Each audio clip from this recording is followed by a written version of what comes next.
Malam sudah terlalu larut.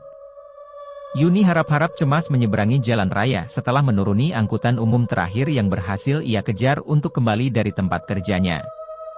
Kala itu langkahnya terhenti saat menyadari ada yang berjalan mendekat di depannya. Seorang nenek. Srek, srek. Langkahnya terlihat begitu lemah dengan rambut terurai acak-acakan. Pakaiannya lusuh, dan sebuah kantong kresek hitam yang besar ditenteng di tangannya. Nenek itu berjalan sambil tertawa dengan suara tawa yang aneh. He, he, he. Yuni menelan ludah melihat pemandangan itu, namun ia tetap berjalan dan berusaha untuk bersikap biasa. Saat mereka bersebelahan, Yuni mencium aroma yang aneh dari nenek itu. Bau sangit. Yuni menoleh dan melihat sesuatu menetes dari kantung kresek itu. Rasa penasaran dan curiganya pun muncul. Nek, itu. Nenek itu terhenti. Ia menoleh dan seketika wajah yang sedari tadi tertawa kecil itu berubah menjadi marah. Ia meletakkan satu jarinya di mulutnya yang memerah karena sirih yang terus ia kunyah. SSST. Kamu nggak usah tahu, nak. Tapi sepertinya, nenek kesulitan membawa benda itu, apa mau saya bantu? Tanya Yuni. Nenek itu menyeringai dengan aneh dan memberikan kantung kresek itu kepada Yuni. Yuni tak menyangka nenek itu akan menyerahkan begitu saja bungkusan itu. Ia pun menepati janjinya untuk membantu nenek itu. Memangnya rumah nenek di mana? Setelah rel kereta ya, nak. Yuni pun merasa cukup lega karena rel kereta tak jauh dari tempat mereka saat ini. Tak jauh dari posisi mereka ada sebuah celah rel kereta tanpa palang yang hanya dapat dilewati oleh sepeda motor dan pejalan kaki. Tapi, tepat saat Yuni melewati rel itu, tiba-tiba sang nenek tidak ada di sebelahnya. Ia menoleh dan mendapati sang nenek masih berada di sisi satunya. Nek! Kenapa berhenti? Nenek itu hanya tersenyum. Saat itu suara klakson kereta terdengar begitu keras bersama cahaya lampu yang mendekat. Nenek itu terus tersenyum sebelum akhirnya kereta melintas memisahkan mereka berdua. Dari celah kereta Yuni samar-samar melihat keanehan. Pandangan samar melalui celah mengungkapkan gambaran mengerikan dari nenek itu yang sebelumnya terlihat normal, berubah menjadi wujud yang menyeramkan. Darah meresap di kulitnya yang koyak, dan wajahnya terkelupas seperti dedaunan kering yang diterpa angin. Bau sangit mulai tercium di sekitarnya. Saat itu Yuni panik, ia sulit mengatur nafasnya. Ia ingin berlari menjauh dari nenek itu sebelum kereta itu selesai melintas dan harus berhadapan dengan nenek itu lagi. Tapi kereta itu melesat dengan cepat dan sosok nenek itu tidak lagi ada di hadapannya. Yuni bingung. Ia tidak yakin dengan perasaannya. Saat ini tangannya gemetar menyadari kantung kresek hitam itu masih ada di tangannya. Ingatan akan wujud nenek itu membuatnya curiga sekaligus takut akan sesuatu yang ada di kantung kresek itu. Dengan tangannya yang gemetar, ia pun mencoba membuka kantung kresek itu dan mulai merasakan bau yang aneh. Benar saja, seketika ia merasa mual dan memuntahkan isi perutnya saat melihat isi bungkusan itu. Ia melempar begitu saja bungkusan itu dan 3 buah kepala anak kecil menggelinding keluar dari bungkusan itu. SRRKK. Laporan langsung dari Kompleks Rumah Susun Pusat Kota, garis polisi masih dibentangkan pasca ditemukannya 3 tubuh anak kecil di sebuah kamar yang ditemukan oleh penghuni rusun. Mereka melaporkan bau busuk dari salah satu rumah kepada pengelola hingga diputuskan untuk membuka rumah tersebut secara paksa. Naasnya, tubuh ketiga anak itu ditemukan tanpa kepala. Aku ingat sekali berita yang disiarkan dari radio itu. Sebuah berita tentang kematian 3 anak kecil secara tragis di sebuah rumah susun yang berlokasi tidak jauh dari tempatku tinggal. Mereka menemukan 3 tubuh anak kecil tanpa kepala dengan 3 nampan sesajen yang masing-masing nampaknya terdapat kemenyan, kembang, dan kepala beberapa jenis binatang. Kepala anjing, kambing, dan ayam. Berita itu terdengar beberapa hari setelah aku bertemu dengan seorang nenek yang membawa kantung kresek hitam berisi kepala ketiga anak itu.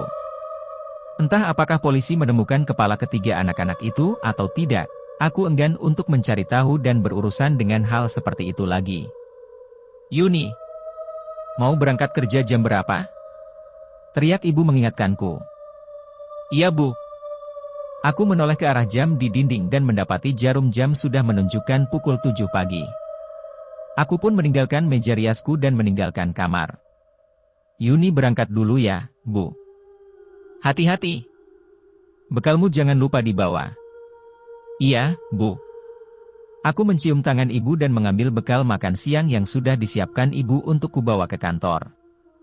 Dengan terburu-buru aku berjalan meninggalkan kompleks perumahan tempatku tinggal sambil beberapa kali menyapa tetanggaku yang beradu pandang denganku. Telat, Yun. Sapa Bang Fajar tetanggaku. Mudah-mudahan enggak, Bang.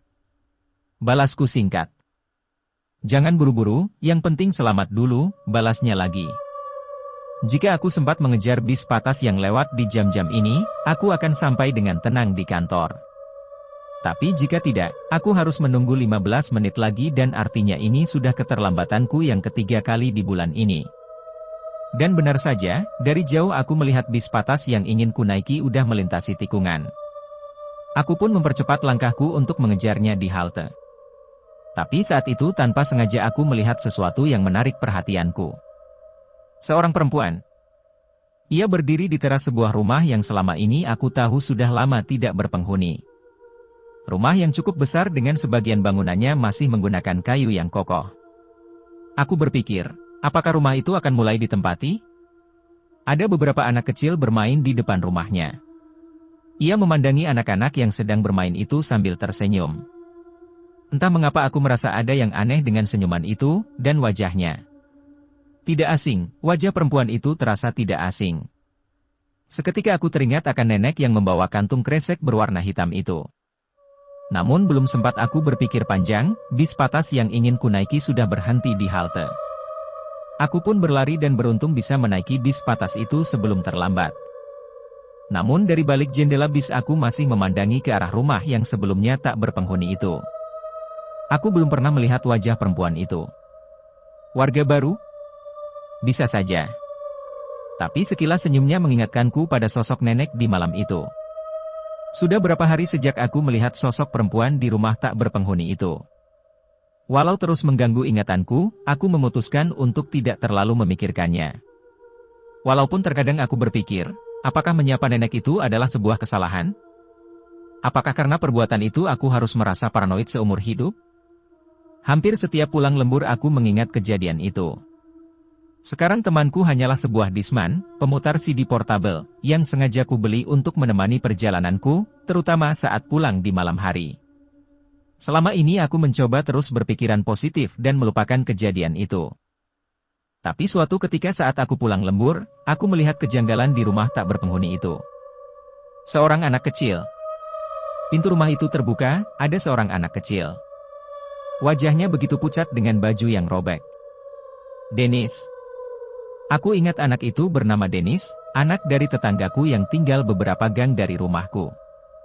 Dennis? Ngapain kamu di rumah itu? Tanyaku mendekat mencari tahu. Dari jauh rumah itu terlihat gelap, namun dari pintu depan terlihat cahaya remang-remang seperti berasal dari api lilin atau benda sejenisnya. Dennis? Panggilku. Apa yang dilakukan seorang anak kecil malam-malam di rumah itu? Seketika rasa penasaranku membuatku bergerak memasuki rumah itu. Dennis! Ngapain kamu di sini malam-malam? Teriakku. Tapi sama sekali tak ada jawaban. Aku tak tahu harus mencari Dennis kemana di rumah yang cukup luas dengan lorong yang bercabang dan kamar-kamar yang cukup banyak ini. Aku bahkan baru tahu bahwa rumah ini ternyata lebih besar dari yang terlihat dari luar. Dennis? Samar-samar terlihat bayangan bergerak dari arah cahaya remang-remang yang sempat kulihat dari luar tadi. Aku mempercepat langkahku ke sana, tapi aku mendengar suara yang aneh. Tak. Ada suara langkah kaki di belakangku. Aku merinding, dan bulu kuduku berdiri. Aku pun memutuskan untuk menoleh, tapi tidak ada siapapun di belakangku. Tak. Aku meneruskan langkahku, namun suara langkah itu kembali terdengar. Ia melangkah setiap aku melangkah, dan ia berhenti setiap aku berhenti.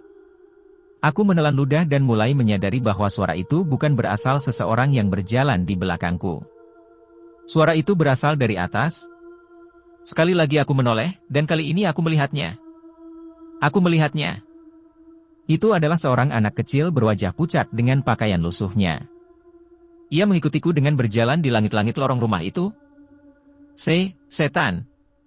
Setan! Teriakku yang seketika terjatuh. Saat itu aku secara spontan berlari menuju kamar dengan cahaya itu. Semoga ada orang di sana, dan setidaknya Dennis ada di sana. Hihihi. Suara anak kecil itu terdengar menggema. Namun dalam beberapa langkah aku berhasil mencapai kamar dengan cahaya remang-remang itu. Setengah pintunya tertutup, aku segera saja membukanya dan saat itu juga aku menyesal. Agih. Tepat saat aku membuka pintu itu, terlihat seorang nenek yang tengah menyembelih seorang anak wanita di lantai tegel tua kamar itu. Anak itu tak melawan, namun tubuhnya kejang-kejang menerima goresan pisau itu. Nafasku menderu cepat. Aku ingin meneriakinya, namun saat menyadari wajah pelaku itu aku mengurungkan niatku. Wajah itu tidak terlihat seperti wajah manusia. Seperti wajah seorang nenek yang sangat tua seolah sudah berumur ratusan tahun, kulitnya sudah membusuk dan mengelupas, bau sangit tercium di ruangan ini. Aku pun menyadarinya, itu nenek yang sama dengan yang memberikanku ketiga kepala anak kecil itu. Mengetahui kedatanganku ia pun menoleh dengan wajah penuh amarah. Aku memandang ke seluruh kamar mencari keberadaan Dennis. Namun alih-alih aku menemukan Dennis, yang kulihat justru sosok makhluk berwujud wanita kurus jangkung yang tingginya hampir mencapai langit-langit rumah. Di dekatnya ada seorang anak laki-laki yang terbaring, namun itu bukan Dennis. Kuntilanak? Bukan. Kuntilanak seharusnya tidak setinggi itu. Aku tak menemukan apapun selain sesajen dengan kepala kambing tergeletak di lantai. Seketika itu juga aku memutuskan untuk meninggalkan kamar itu dengan menyeret langkah kakiku yang mulai lemas dengan pemandangan yang tak masuk akal di hadapanku. Saat aku menoleh ke belakang, sosok kuntilanak jangkung itu sudah berdiri di ujung lorong. Sempat aku berpikir untuk memasuki salah satu kamar dan keluar melalui jendela, tapi sekali lagi aku tersentak. Di kamar itu aku disambut dengan sekumpulan pocong anak kecil yang digantung di langit-langit kamar. Wajah mereka mengelupas, sebagian kafan mereka seperti terbakar. Entah mengapa aku tidak menyadari keberadaan pocong-pocong anak itu sebelumnya. Beruntung pintu depan masih terbuka, aku pun berteriak sambil terus berusaha berlari meninggalkan rumah itu. Tolong! Tolong! Ada pembunuhan! Teriakku. Namun aneh, suaraku tidak keluar dari mulutku. Entah ini karena aku terlalu panik? Ataukah ini juga merupakan salah satu dari mereka? Beruntung aku akhirnya bisa mencapai pintu keluar. Aku sempat terjatuh namun aku berusaha kembali berdiri meninggalkan rumah itu. Sialnya, saat aku menoleh, nenek itu sudah berada di depan rumah tapi ia hanya meletakkan jarinya di depan bibirnya. SSST. Suara kecil itu terdengar bersama raut wajahnya yang penuh amarah. Sepertinya aku telah melihat sesuatu yang terlarang. Sepertinya aku sudah mengusik sesuatu yang sangat jahat. Dan rumah-rumah itu. Sesuatu yang terkutuk tersembunyi di sana. Part 2, Teror. Dennis? Itu ada kok di rumah, ucap ibu Dennis, seorang anak yang kulihat semalam di rumah tak berpenghuni itu. Aku masih belum percaya dan sedikit lancang mengintipnya sebentar, dan ucapan ibunya benar. Dennis berada di rumah. Lantas, siapa sosok Dennis yang kulihat memasuki rumah itu semalam? Aku menceritakan pada ibu kejadian yang kualami di rumah itu semalam. Wajah ibu menunjukkan raut wajah tidak percaya, namun melihat keadaanku yang mengkhawatirkan, ia berjanji akan menyampaikan ceritaku pada Pak RW dan Pak Ponidi petugas Hansip yang menjaga komplek rumah kami. Bener, Bu. Yuni nggak bohong. Yuni masuk ke rumah itu gara-gara ngeliat Dennis. Siang itu aku mencoba kembali meyakinkan ibu. Hari ini aku memutuskan untuk izin tidak masuk kantor karena aku butuh waktu untuk menenangkan diri. Iya, ibu ngerti. Ibu juga sudah lapor kok, balas ibu. Tapi muka ibu nunjukin hal yang beda, Bu, ucapku. Ibu pun menghampiriku di meja dan merangkulku. Cerita kamu emang susah dipercaya, tapi ibu percaya banget dengan apa yang kamu rasain. Sekarang yang penting kamu tenang dulu, ucapnya sambil meletakkan secangkir teh panas di hadapanku. Tok, tok, tok. Terdengar suara pintu yang diketuk dan ibu meninggalkanku sejenak untuk membuka pintu. Aku melihat dari jauh ada seseorang di depan rumah yang berbicara dengan sedikit alot dengan ibu. Sepertinya ibu mencegahnya, namun orang di luar itu berusaha meyakinkan ibu. Beberapa saat kemudian, ibu menghampiriku dan berbicara dengan pelan ke arahku. "Nak, ada yang mau ketemu sama kamu. Ibu udah coba bilang kalau kamu sedang tidak bisa diganggu, tapi dia tetap mau ketemu kamu. Katanya ada hubungannya sama nenek berbau sangit," jelas ibu. Mendengar kata-kata itu seketika aku teringat bau yang tercium di rumah dan nenek yang kutemui. Aku pun meninggalkan meja makan dan menghampiri ke ruang tamu. Ada dua orang pria yang bertamu. Salah seorangnya terlihat sudah sangat berumur. "Mas Suryo dan Mbah Tarjo. Katanya mereka pengen tahu soal ceritamu," ucap ibu. Aku pun mengambil posisi duduk berhadapan dengan mereka sambil menerka-nerka apa yang mereka inginkan dariku. "Mbak Yuni beneran masuk ke rumah itu?" tanya Mas Suryo membuka pembicaraan. "Iya Mas, saya sudah cerita kalau tiba-tiba pintu rumah itu kebuka dan ada Denis anak gang sebelah masuk ke rumah itu," jelasku. Mas Suryo mengangguk dan menoleh ke arah Mbah Tarjo. Namun alih-alih menanggapi ucapanku, Mbah Tarjo dengan wajah aneh menatap ke salah satu sisi rumah di belakangku. Wajahnya terlihat cemas. "Gimana, Mbah? Katanya ada yang mau disampaikan?" tanya Mas Suryo. Dengan gelagat yang aneh, Mbah Tarjo malah menggeleng seolah enggan untuk berbicara. "Nggak apa-apa, Mbah.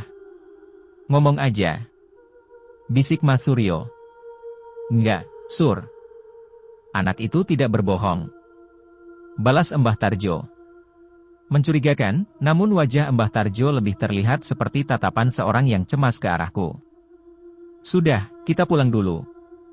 Kita tidak bisa bicara sekarang," ucap Mbah Tarjo. Mas Suryo terlihat cukup kesal dengan perubahan sikap Mbah Tarjo yang tiba-tiba itu. Mereka pun izin untuk pulang, namun ada sesuatu yang dilakukan Mbah Tarjo sebelum ia pergi. Ia meminjam pulpen dan kertas dan menggoreskan sesuatu dan meletakkannya di meja lalu pergi berpamitan. Situasi aneh itu membuatku cukup bingung, namun aku tidak ingin memikirkannya. "Ini apa, Yun?" Ibu yang masuk ke rumah lebih dulu membuka lipatan kertas yang dicoret oleh Mbah Tarjo. Terlihat mata ibu mengerut melihat isi dari lipatan kertas itu. Aku mengambilnya dari ibu dan melihat sebuah gambar. Sebuah coretan sederhana di sebuah kertas yang berbentuk sosok perempuan jangkung berambut panjang setinggi langit-langit rumah. Tidak begitu jelas, namun gambar itu mengingatkanku pada sosok yang kulihat di kamar remang-remang itu. Seketika bulu kuduku berdiri, aku menoleh ke belakang namun tidak hal aneh di ruangan ini. Tapi entah mengapa aku merasa seolah ada yang mengawasiku. "Rumah itu rumah tumbal, kamu sudah melihat sesuatu yang tak semestinya kau lihat." Suara itu terdengar samar-samar di tengah tidurku. Suara yang tidak asing dan mengingatkanku dengan Mbah Tarjo. Aku pun membuka mata dan menyadari kertas yang bergambarkan sosok aneh itu berada di meja sebelah tempat tidurku. Ketika mata terbuka, pandanganku terhambat oleh penglihatan yang kabur dan berayun-ayun bersamaan dengan perasaan yang tidak nyaman. Kamar tampak seperti gelombang-gelombang yang meliuk-liuk, menyebabkan dunia di sekitarku seperti terus bergerak. Aku merasakannya.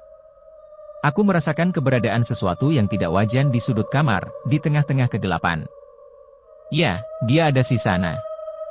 Sosok yang menjulang tinggi, seperti bayangan yang mengerikan. Wanita jangkung dengan rambut panjang yang merayap ke bawah, menutupi sebagian wajahnya. Matanya terlihat redup dan terus menatapku hingga membuat bulu kuduk merinding. Mengerikan. Wujudnya benar-benar mengerikan. Aku panik dan ingin berteriak, namun sebelum aku berbuat apa-apa tiba-tiba aku terduduk dan tersadar dari tidurku. Nafasku tak beraturan, namun aku melihat ke arah sudut kamarku dan sosok itu tak lagi terlihat di sana. Mimpi? Bisa saja. Namun entah mengapa itu terasa begitu nyata. Entahlah, semenjak memasuki rumah itu. Tidak, semenjak aku bertemu dengan nenek itu, begitu banyak hal janggal yang terjadi di sekitarku. Aku pun memutuskan untuk keluar sejenak dari kamar untuk menenangkan diri dengan meminum segelas air.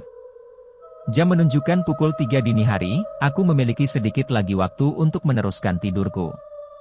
Tapi, saat hendak kembali ke kamar aku melihat gorden jendela terbuka. Aku meluangkan sejenak untuk menutup jendela, namun saat itu terlihat sesuatu di jalan depan rumahku. Seorang anak kecil. Wajahnya pucat dan menatap ke arahku dengan senyuman yang aneh.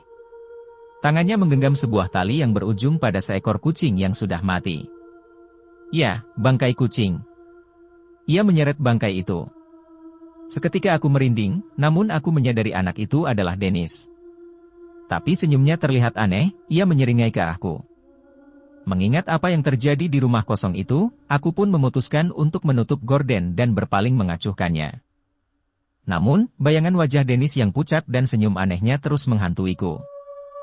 Setiap kali aku memejamkan mata, bayangan itu muncul di pikiranku, mengingatkan akan kehadiran yang tak terlupakan. Diam-diam, aku bertanya-tanya apa yang sebenarnya terjadi pada Dennis dan mengapa ia membawa bangkai kucing itu. Suasana menjadi semakin mencekam ketika aku merasa seperti diawasi dari balik gorden yang tertutup rapat. Rasa cemas dan penasaran menarikku untuk memastikan ada apa dengan Dennis di jam yang tidak wajar ini. Aku pun sekali lagi berpaling, dan kali ini aku mengintip dari balik gorden dan Dennis tidak lagi di posisinya yang sama. Namun apa yang kulihat seketika membuatku mual. Dennis merunduk di jalan dan memakan bangkai kucing itu mentah-mentah. Ia memakannya dengan lahap seperti kesetanan. Seolah menyadari aku memperhatikannya, ia pun menoleh ke arahku dengan wajahnya yang berlumuran darah dari bangkai kucing itu. Aku pun bergegas berlari ke kamar mandi untuk melampiaskan mualku. Aku ingin membangunkan ibu, namun aku ragu. Apakah ada sesuatu yang jahat yang mengincarku? Jika memang iya, aku tak boleh melibatkan ibu dalam bahaya ini. Aku terbangun cukup siang dan berangkat kerja dengan kondisi tidak tenang. Saat melintasi rumah kosong itu di pagi hari, rumah itu hanya terlihat seperti rumah biasa. Bahkan masih ada anak-anak yang bermain di depan rumah itu.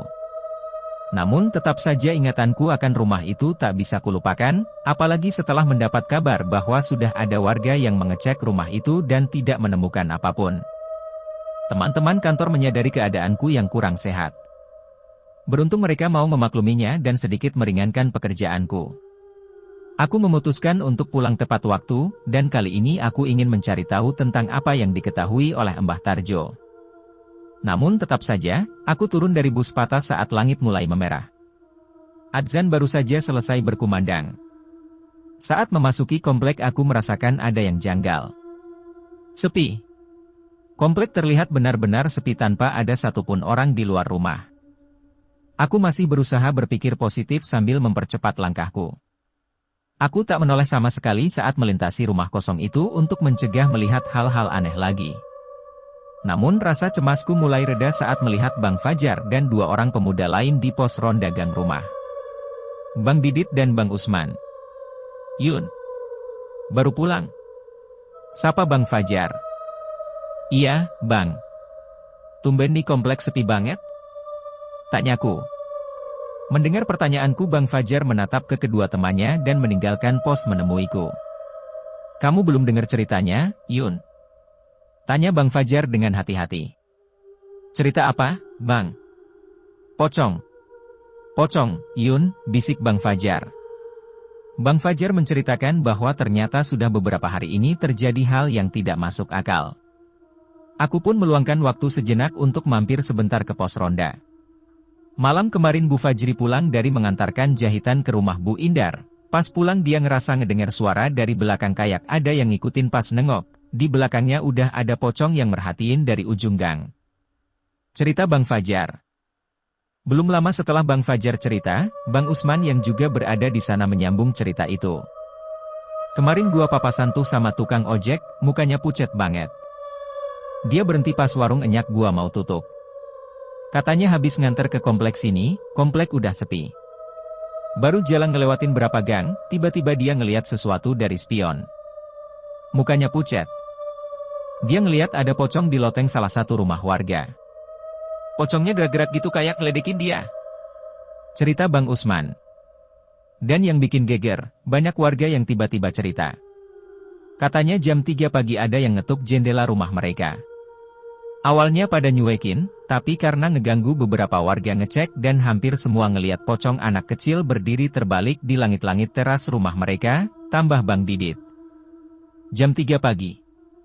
Itu jam yang sama saat aku terbangun dan melihat Dennis di depan rumahku. Ya akhirnya ronda dimajuin dimulai dari maghrib, nanti tengah malam gantian sampai subuh. Sebenarnya apa yang terjadi? Sebelumnya tidak pernah ada cerita seperti ini di komplek rumah kami. Heh, Yun. Jangan bengong. Bang Fajar menyadarkan lamunanku. Aku tersadar dari lamunanku dan berdiri bersiap meninggalkan pos ronda. Iya, Bang. Yuni pamit aja deh. Tapi, sudah ada petunjuk belum kira-kira kenapa setan-setan itu bisa tiba-tiba gentayangan di sini? Tanyaku. Sekali lagi Bang Fajar menatap kedua temannya dan menjawabku. Kalau kata Mbah Tarjo, setan-setan itu berasal dari rumah kosong itu. Sepertinya aku memang harus menemui Mbah Tarjo. Benar, suasana di kompleks saat ini terasa tidak nyaman. Langit pun mulai menjemput gelap, dan jika aku tidak mempercepat langkahku mungkin saja aku akan mengalami hal seperti yang diceritakan Bang Fajar tadi. Terlebih, aku mulai mencium kembali bau sangit yang seolah berasal dari sesuatu di dekatku. Bersambung. Part 3. Ular naga panjangnya bukan kepalang. Menjalar-jalar selalu kian kemari. Umpan yang lezat itulah yang dicari. Ini dianya yang terbelakang.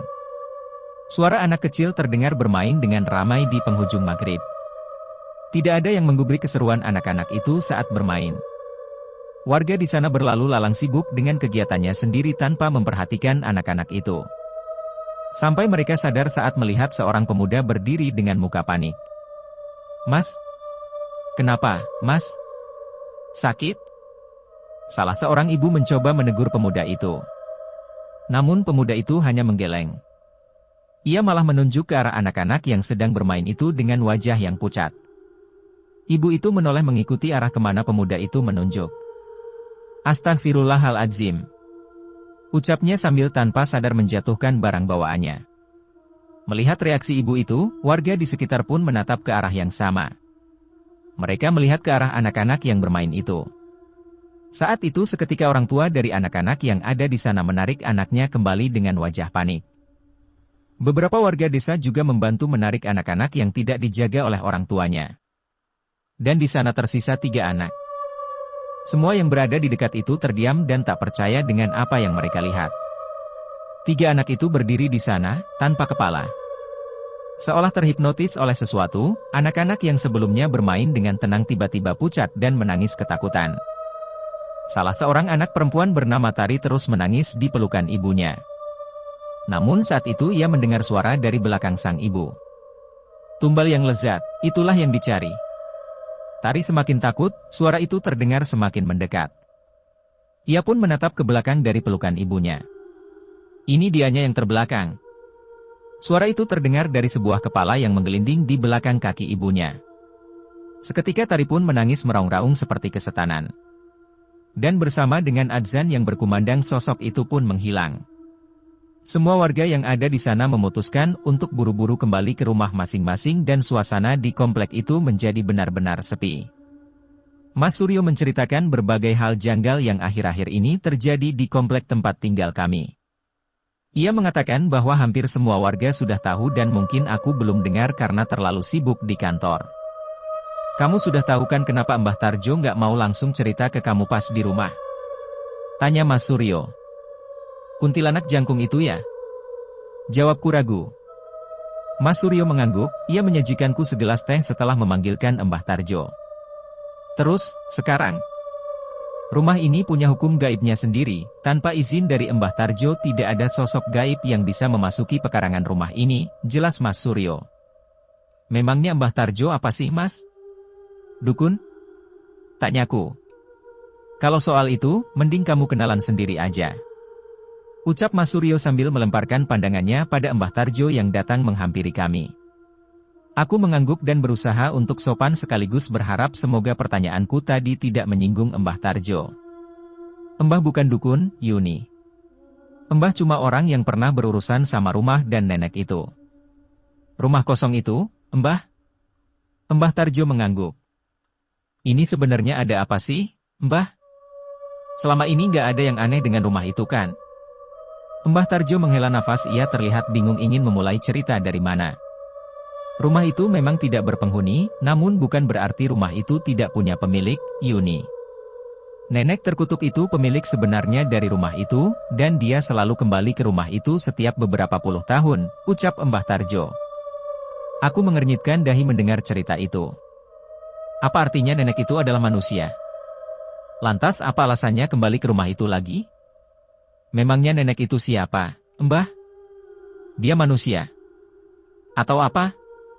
Tanyaku penasaran. Mbah Tarjo menyeruput kopinya seolah bersiap menceritakan sesuatu yang panjang kepadaku. Mbah tidak tahu nama aslinya.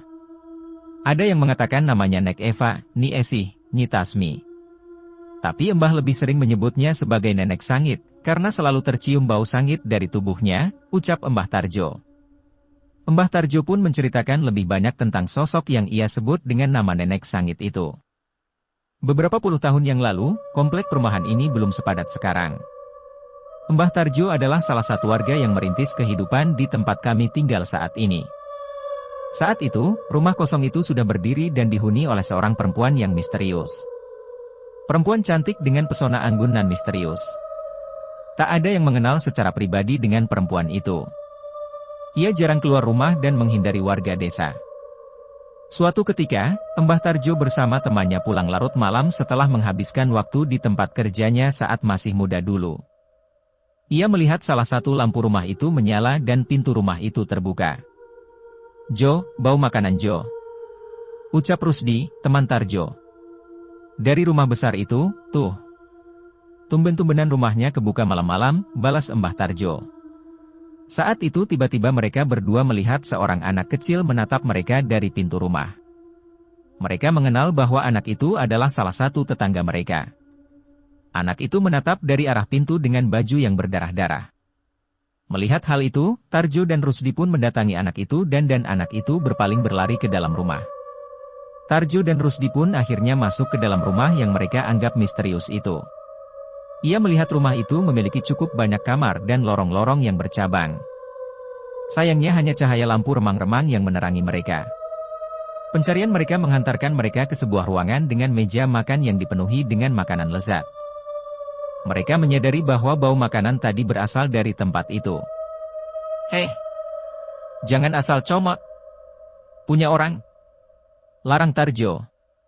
Dikit doan, Rusdi meremehkan ucapan Tarjo sambil terus mengunyah satu tusuk sate yang ia comot dari salah satu tudung saji di meja makan itu. "Makanan itu bukan untuk kalian." Tiba-tiba suara seorang wanita terdengar mengagetkan mereka. Bu. Maaf kami nggak maksud apa-apa," balas Tarjo.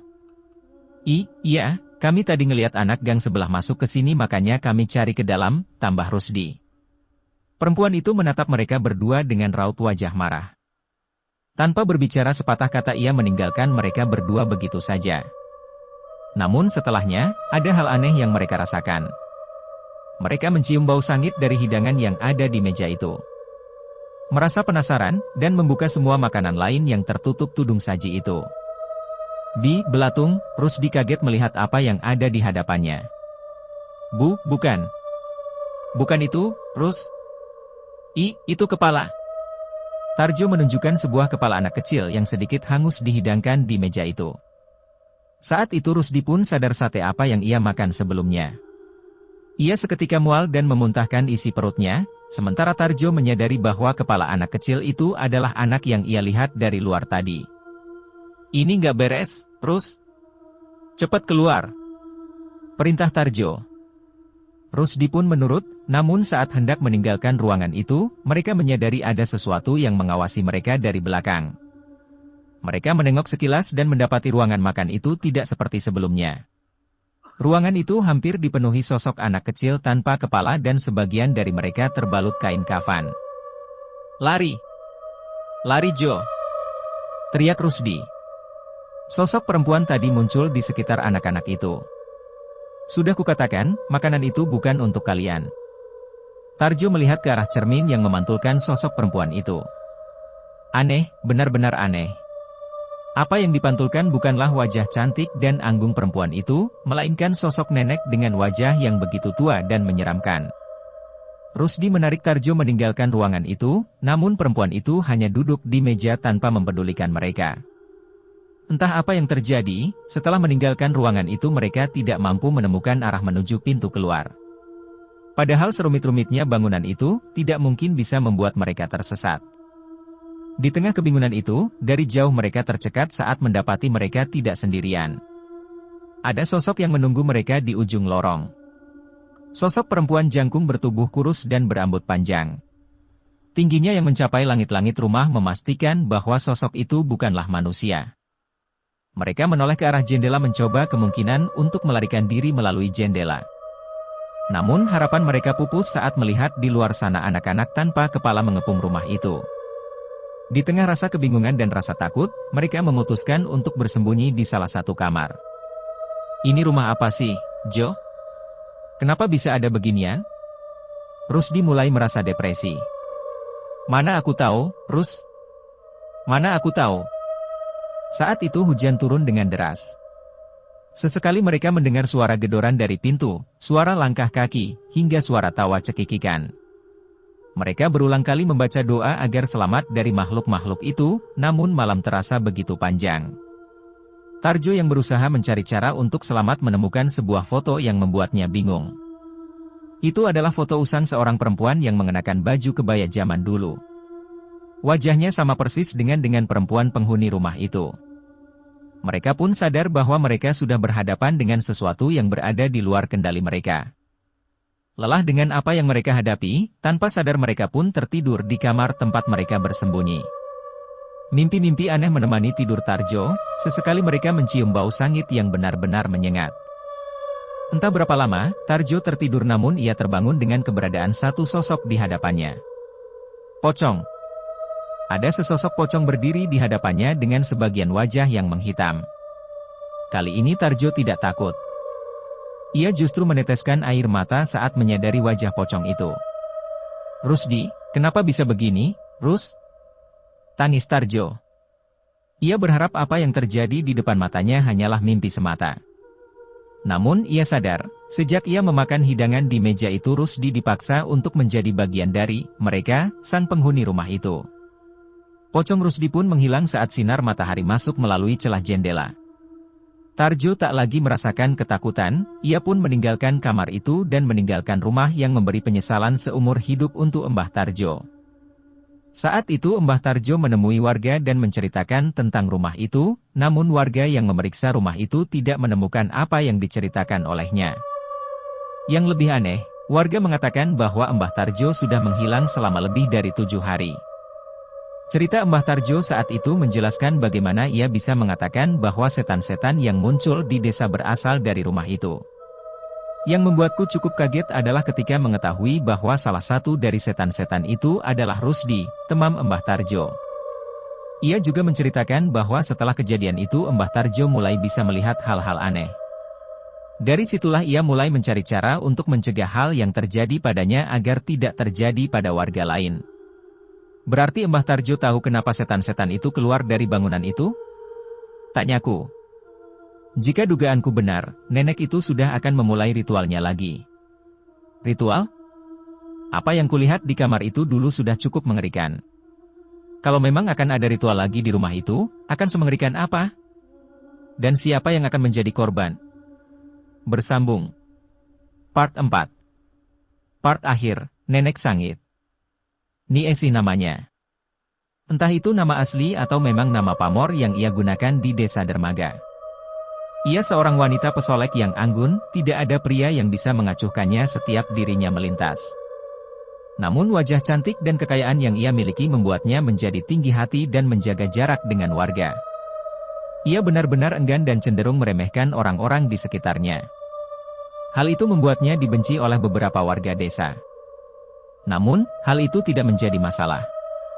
Suami Niesi adalah seorang juragan kaya yang terpandang di desa.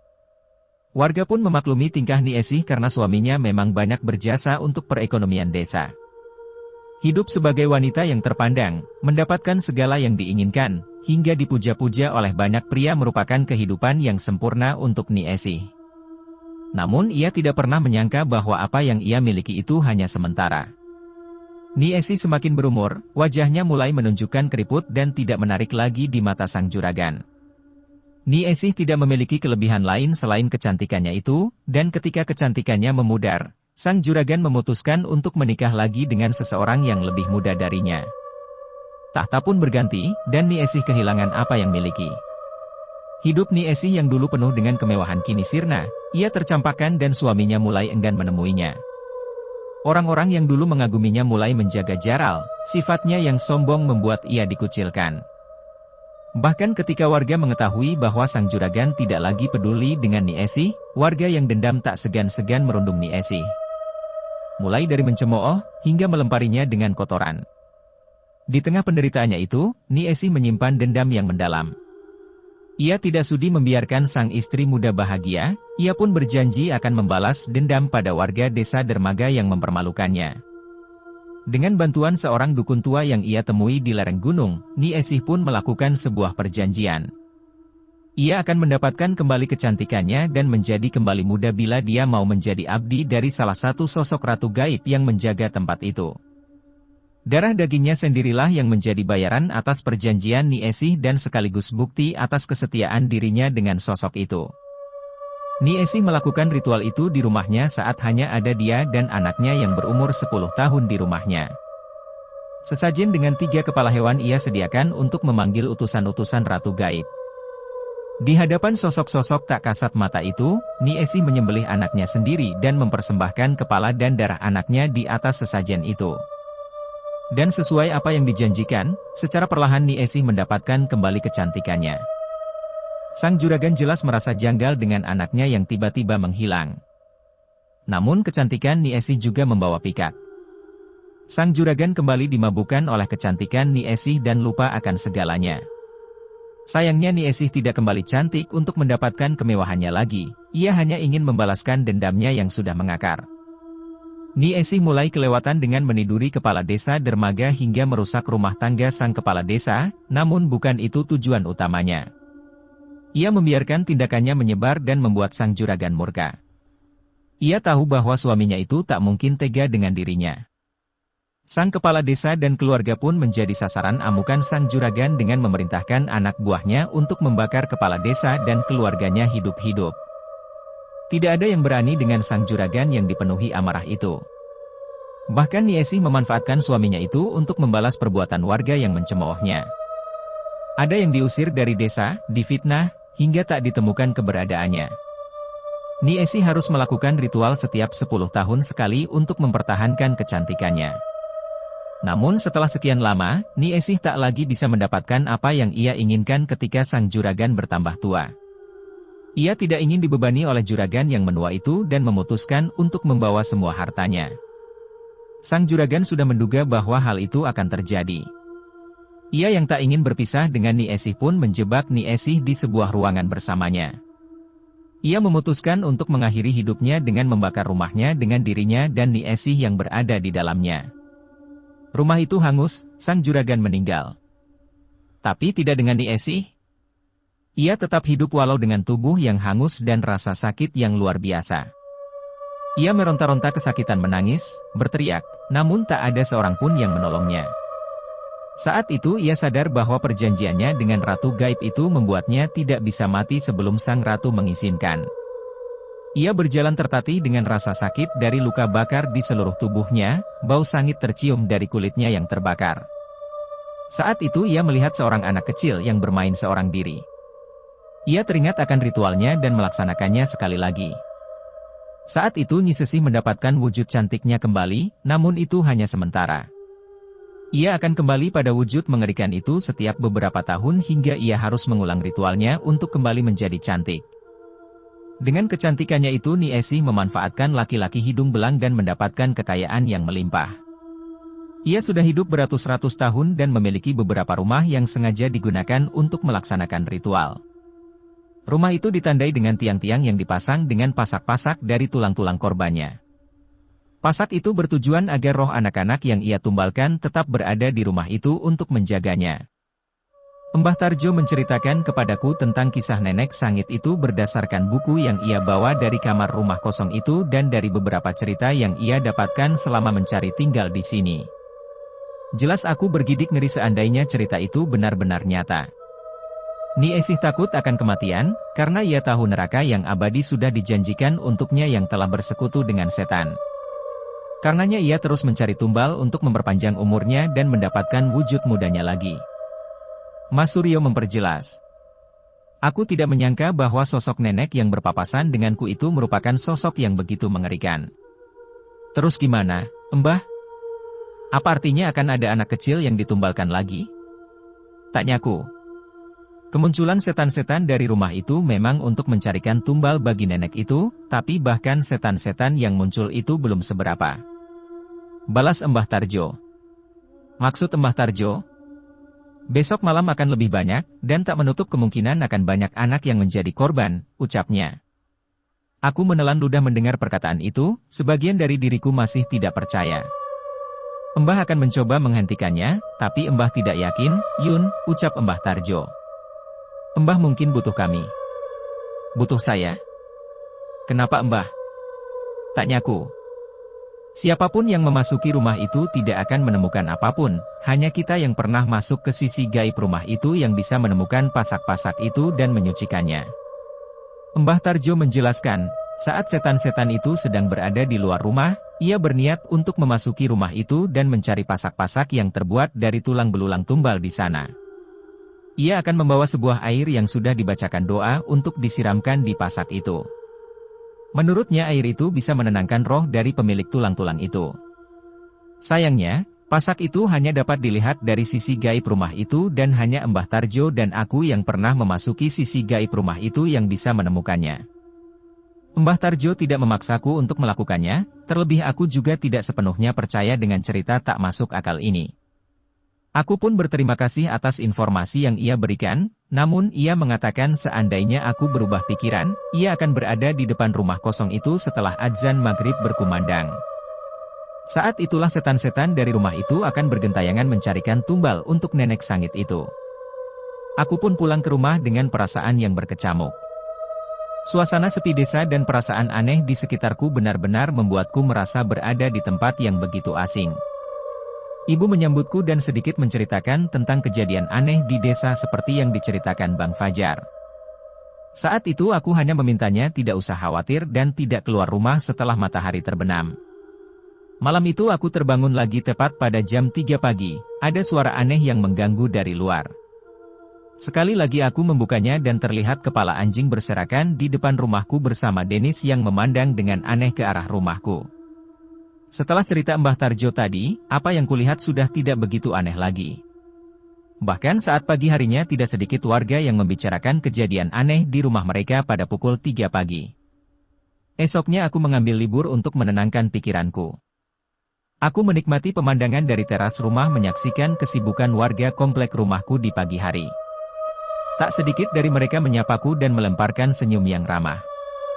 Walau ada berbagai kejadian tidak masuk akal akhir-akhir ini, warga desa masih terlihat berusaha untuk tenang dan beraktivitas seperti biasa. Aku menoleh ke arah anak-anak yang asik bermain di pinggir jalan. Terkadang mereka harus membereskan permainannya untuk menyingkir saat ada mobil lewat. Aku tak bisa membayangkan bagaimana jika salah satu saja dari anak-anak itu menghilang. Apalagi jika lebih. Sepertinya aku memang harus melakukan sesuatu. Atau mungkin, aku memang sudah terlanjur menjadi bagian dari sesuatu yang tidak masuk akal ini. Langit pun mulai memerah, hujan rintik-rintik menemaniku meninggalkan rumah dengan membawa sebuah payung kecil. Sesuai yang dikatakan Mbah Tarjo, ia sudah menunggu di depan rumah itu seorang diri. Kamu datang, Yun. Sambut Mbah Tarjo. Kita selesaikan ini, Mbah. Besok saya mau bolos lagi dan tidur sampai siang, balasku. Mbah Tarjo tersenyum. Ia memberikan sebotol air untuk kubawa. Ia menceritakan ada 7 tiang utama di bangunan itu yang harus kami siramkan dengan air yang ia berikan. Ia juga mengatakan agar aku tidak lupa membaca doa sebelum memasuki rumah itu. Baru saja langit menjadi gelap, tiba-tiba terdengar suara teriakan dari arah salah satu rumah. Kami pun menoleh dan mendapati seorang anak kecil sedang mengamuk mencoba melarikan diri dari rumah. Ia mencekik kucing peliharaannya dan memakannya hidup-hidup sambil berlari ke arah rumah ini.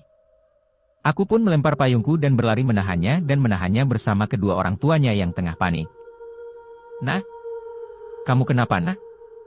Kenapa bisa sampai begini?" Tangis ibu itu berusaha menenangkan anaknya di tengah hujan yang mulai deras, namun itu sia-sia. Yang bisa ayahnya lakukan adalah mengikat anaknya itu untuk mencegahnya melakukan hal-hal yang membahayakannya. Belum selesai dengan anak itu, tiba-tiba terdengar suara teriakan anak kecil dari rumah lain. Suara itu terdengar semakin banyak dan tak sedikit suara kaca yang pecah terdengar dari sana. Aku menoleh ke arah Mbah Tarjo dan ia sedang memandang ke salah satu sisi jalan. Aku menoleh ke arah yang sama dan samar-samar mendapati sosok seseorang yang berjalan dengan langkah terseok. Dia nenek sangit itu, di belakangnya melayang sosok kuntilanak jangkung yang selama ini mengikutiku. Anehnya, kedua orang tua anak itu tak bisa melihat apa yang kami lihat walau aku sudah mencoba mengarahkan pandangannya. Sudah jelas, semakin malam keadaan mungkin akan semakin kacau. "Ayo, Mbah. Sebelum semua tambah parah," ajakku. Mbah Tarjo merespon ucapanku, dan kami pun masuk ke rumah itu. Benar. Ini adalah suasana yang sama saat aku memasuki rumah ini. Bau sangit dan suasana yang mencekam terasa dari segala sudut rumah ini. Mbah Tarjo pun berjalan mengarah ke salah satu tiang penyangga di rumah itu. Ia menyentuh pasak yang menyatukan tiang itu dengan beberapa bagian rumah. Jelas benar-benar bukan bentuk arsitektur yang biasa. Ia menyiram pasak itu dengan air yang ia bawa dan melangkah mencari benda serupa. Saat itu aku mengerti apa yang harus aku lakukan. Beberapa tiang dapat kami temukan dengan mudah, aku dan Mbah Tarjo menyiramkan air itu pada pasak yang kami temukan. Entah apakah ini akan berhasil, namun saat suara teriakan dari luar mulai berkurang, mungkin saja ini akan berhasil. Aku mengelilingi beberapa kamar, dan sebagian dari pasak itu berada di tempat yang tersembunyi. Nenek sangit, tamat. Spoiler for part akhir. Sayangnya sebelum sempat kami menyelesaikan semuanya, sesuatu yang aneh terjadi. Pintu rumah terbanting dengan keras dan suara langkah terdengar mendekat ke arah kami. Mbah. Aku menghampiri Mbah Tarjo. Sayangnya ia pun terlihat sedang panik mendengar suara itu. Tak. Suara langkah kaki mendekat. Saat itu Mbah Tarjo teringat akan kamar tempatnya bersembunyi bersama kawannya dulu. Ia memberi perintah kepadaku untuk bersembunyi di kamar itu. "Cepat!" teriaknya membukakan kamar itu. Aku pun berlari masuk ke dalam kamar untuk bersembunyi dari sosok yang mendekat. "Sudah berapa tiang?" tanya Mbah Tarjo. "Aku 3, Mbah." "Saya juga 3, berarti tinggal 1 lagi." "Mbah yakin ini akan berhasil?" Kalau tidak ada setan-setan yang mencarikannya tumbal, seharusnya ia tidak bisa melakukan ritual, setidaknya rumah ini tak lagi menjadi rumah tumbal untuknya, jelas Mbah Tarjo. Aku mengangguk mengerti, namun suara langkah itu semakin mendekat. "Siapa yang kurang ajar?" Suara nenek tua terdengar menggema dari luar kamar.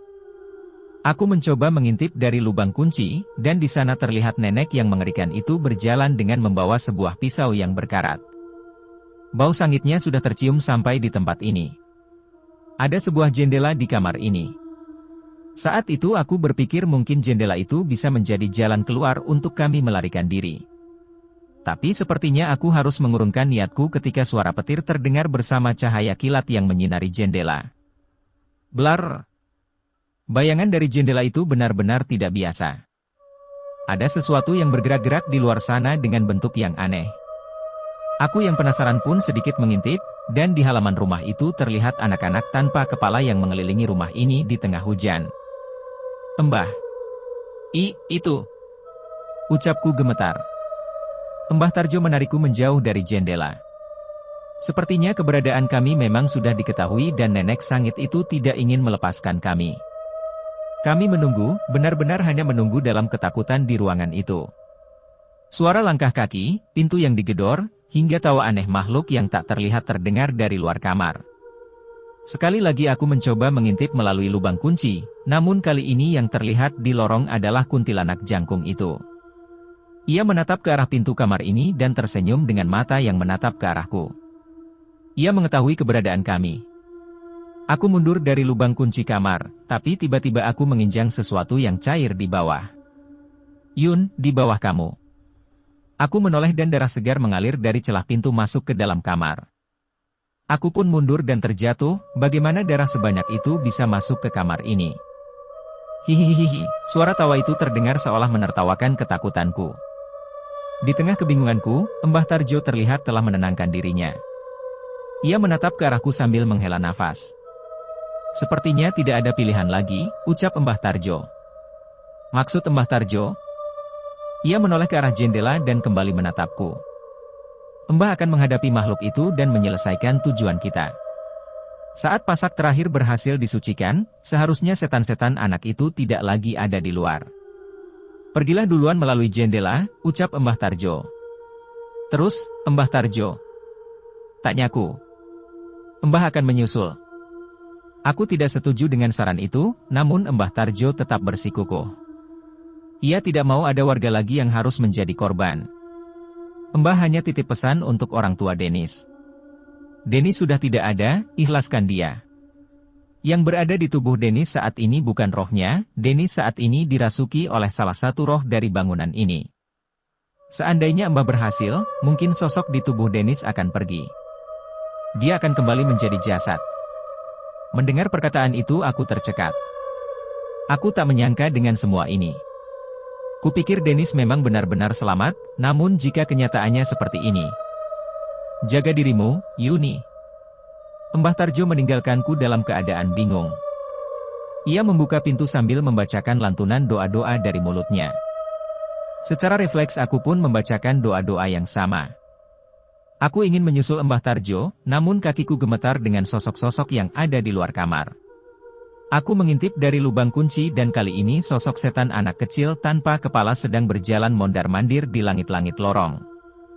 Aku mencari keberadaan Mbah Tarjo, namun ia sudah tak terlihat lagi. Di tengah kecemasanku, tiba-tiba aku merasakan perasaan yang berbeda dari bangunan ini. Aku mengintip ke lubang kunci dan setan-setan anak kecil itu perlahan mulai menghilang. Aku pun memberanikan untuk mengintip jendela dan setan-setan anak tanpa kepala itu tak lagi berada di halaman. Mbah Tarjo berhasil? Namun mengapa ia tidak kembali? Aku begitu cemas, namun saat aku ingin menyusul keluar, masih terlihat sosok nenek mengerikan itu di ujung lorong. Wajahnya menghitam penuh amarah dengan pisau yang berkarat masih berada di genggamannya. Aku tak bisa menghadapi ini semua sendiri. Saat itu aku memutuskan untuk mengikuti perintah Mbah Tarjo untuk keluar melalui jendela dan mungkin aku bisa meminta pertolongan dari Mas Suryo atau warga desa lain. Tapi saat hendak meninggalkan kamar itu aku teringat akan suatu hal yang aneh. Apa yang membuat setan-setan dan nenek tadi tidak berani masuk ke kamar ini? Saat itu bulu kuduku berdiri, aku benar-benar merinding. Dengan tergesa-gesa aku meninggalkan kamar itu melalui jendela. Alasan terkuat mengapa setan-setan itu tidak berani memasuki kamar, bisa saja karena ada sosok yang lebih mengerikan yang menguasai kamar itu. Dan mereka tidak berani mengusiknya. Saat sampai di luar, aku pun menoleh ke arah sudut kamar yang membuatku merinding. Dari jauh samar-samar terlihat ada sosok yang memperhatikanku berwujud pocong yang begitu tinggi dan terbungkus kain kafan berwarna hitam. Sosok apa itu?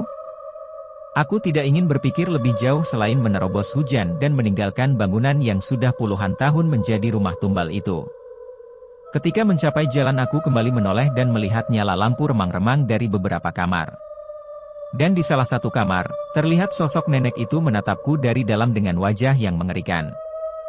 Aku menceritakan semua yang terjadi pada Mas Suryo. Ia pun menceritakan bahwa anak-anak yang kesurupan di sana berangsur-angsur pulih di waktu yang tak berbeda jauh setelah Mbah Tarjo meninggalkan kamar. Namun aku menyesalkan apa yang terjadi dengan Mbah Tarjo. Mas Suryo dan teman-teman Bang Fajar menelusuri dalam rumah itu saat hari sudah terang. Sayangnya sekali lagi mereka tidak menemukan hal aneh di rumah itu. Aku pun berpikir, apa memang hanya aku dan Mbah Tarjo yang bisa memasuki sisi lain dari bangunan itu? Aku meminta maaf pada Mas Suryo, namun ia sama sekali tidak menyalahkanku. Ia sudah menemani Mbah Tarjo begitu lama, dan tujuan hidupnya memang menyelesaikan masalah rumah tumbal itu. Ia pun bercerita bahwa, ia tidak merasakan firasat apapun mengenai Mbah Tarjo. Hal ini membuatnya merasa yakin bahwa Mbah Tarjo masih hidup. Teror yang berasal dari rumah tumbal itu pun benar-benar sirna. Tak ada lagi gangguan yang muncul dari bangunan itu. Tapi sayangnya aku tahu bahwa nenek sangit itu masih ada.